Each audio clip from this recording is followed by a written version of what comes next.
Thanks for taking a few minutes to join me here today. I'm James with the Next Academy, and this is The Goods, wisdom for personal and professional growth.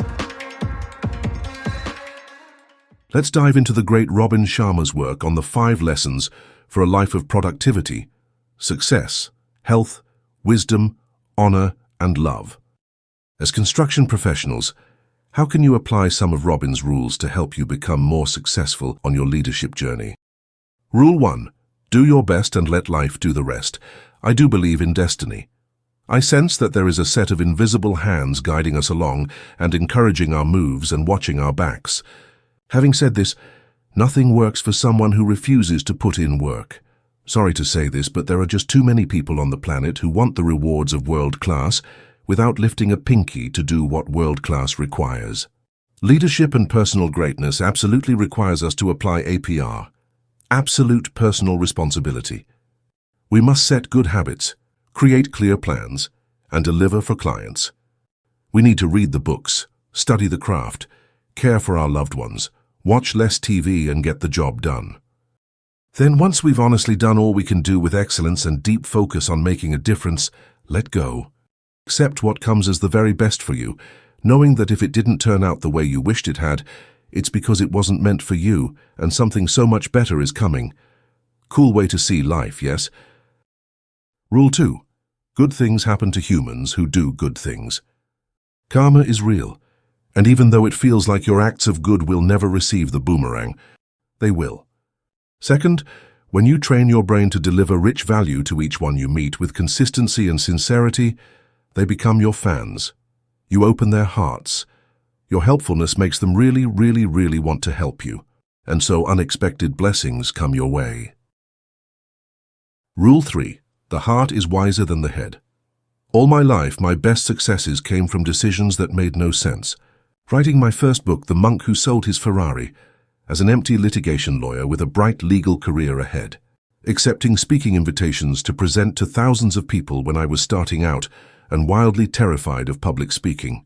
Starting a new career as a painter at the age of 60. None of these were logical nor reasonable and certainly not sensible. But what is this unholy fascination our culture has with being reasonable?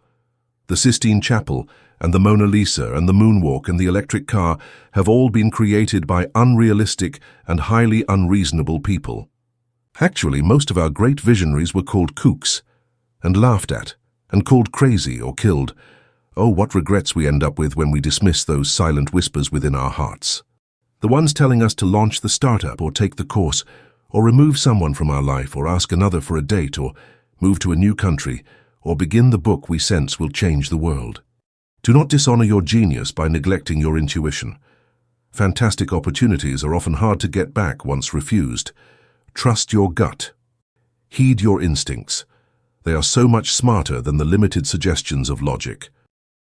Rule 4. Unkillability is a superpower. To not die when you get knocked down is to play with the gods and soar with the angels. I've been through some very hard times. I've faced difficulty and tragedy. They could have broke me. I could have blamed and stayed stuck in the experience by reliving it for years. Yet life and success is for the living. KMF. I say this to my family and my teammates and my clients. Keep moving forward. Sometimes, in the hardest and darkest of times, what helps you survive and then thrive and then fly is putting one foot after another foot after another foot. Small baby steps that eventually get us running again.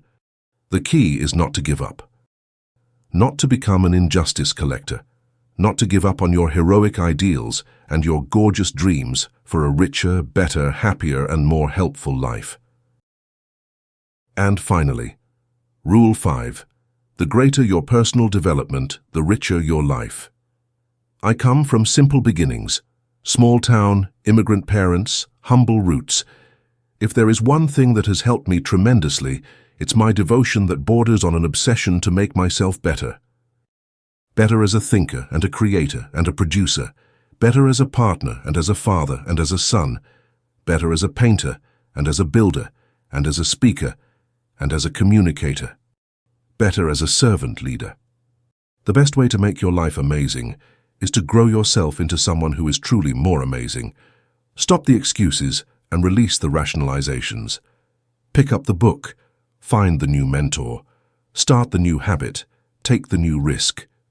Do it today and then maintain the commitment and discipline daily, when it's easy, and especially when it gets hard.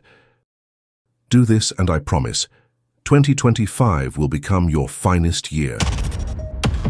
I hope you enjoyed today's episode of The Goods.